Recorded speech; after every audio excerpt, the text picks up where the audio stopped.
there's a lot of consideration. I mean, how do you see this shaking out 3-4 years from now? Do you think it's still a CPO role? Do you think, Yeah, it just gains influence, but same in title? yeah. Like, Listen, how do you see this shaping out? there's definitely going to be a role for a head of procurement or strategic sourcing.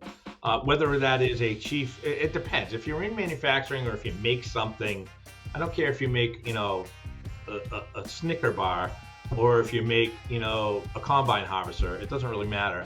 There's going to be somebody responsible for the sourcing and supply chain of all of those things and operating the business model because you have to have a strategy, right? You can't just run it willy-nilly. You got to have somebody in charge.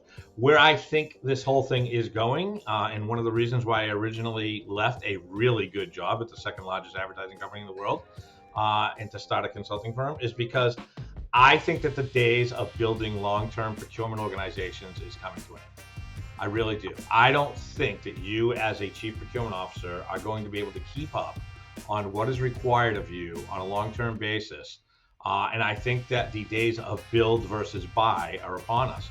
I think you're not going to see less and less people building out large procurement organizations and moving towards, I don't know, the legal department, right? Look, you got a chief legal counsel.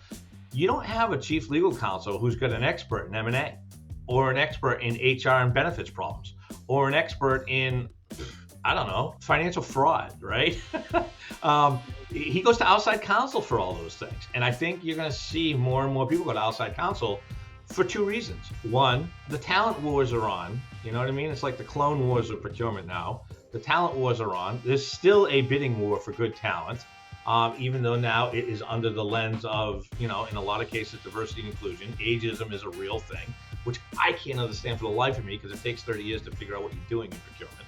But at the same time, I think that so the one first problem is there's not enough talent and the price keeps going up. And yeah, okay, COVID shone a light on us for a little while around supply chain, but that's kind of gone now. And there's less and less kids getting into supply chain school right now after that.